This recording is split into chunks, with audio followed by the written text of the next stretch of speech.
All right. Hey, Kyle, would you double check that? Hey, Miss McKay. Hey, Miss McKay. I'm checking in. Okay, so Monday, Wednesday class. This is the Tuesday, Thursday class, and we are doing exactly what we would have been doing in class yesterday. Sorry, had a sick kid. Life rolls on, and the thing that we do is we always find a way to make it happen. Yes, we do? Yes, we do. So we are going to actually finish up chapter 2 because on Tuesday and Monday, we actually have our first opportunity for you to show me what you know. So one of the easiest ways for us to start doing this is simply review this massive chart that we have going on, because we have created so much information just from this. You will actually be recreating the chart for me.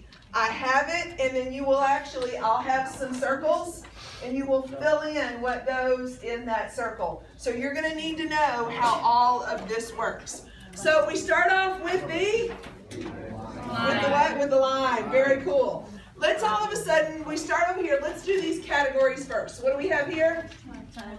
Type 1. Over here we have? Type 2. Type 2.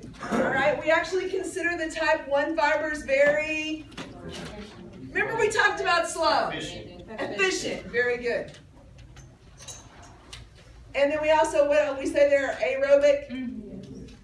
What color would they be under microscope? Red.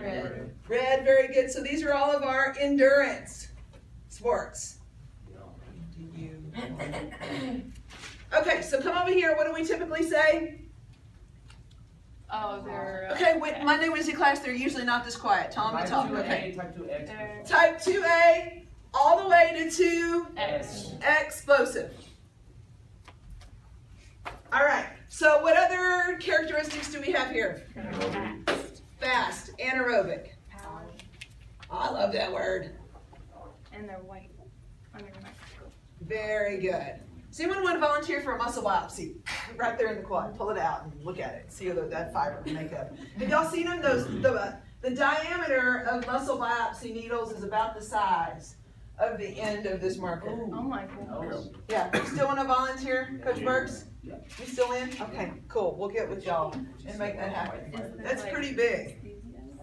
They do put a little bit of lidocaine with it, so there is a little bit that goes on. It's not just a straight in. But again, it's a nice size diameter needle to make that happen. So all of a sudden, let's run through fuel systems. Whenever I am working type 2X fibers, what is this system actually called? Phosphagen.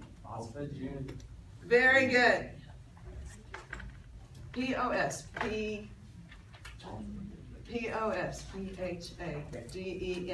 Okay, what is my fuel source in the phosphagen system? ATP. ATP. What happens when you run out of ATP? You are? Dead. DEAD. Do we ever want that to happen? No. No. We like to envision this as a 5-gallon bucket, right?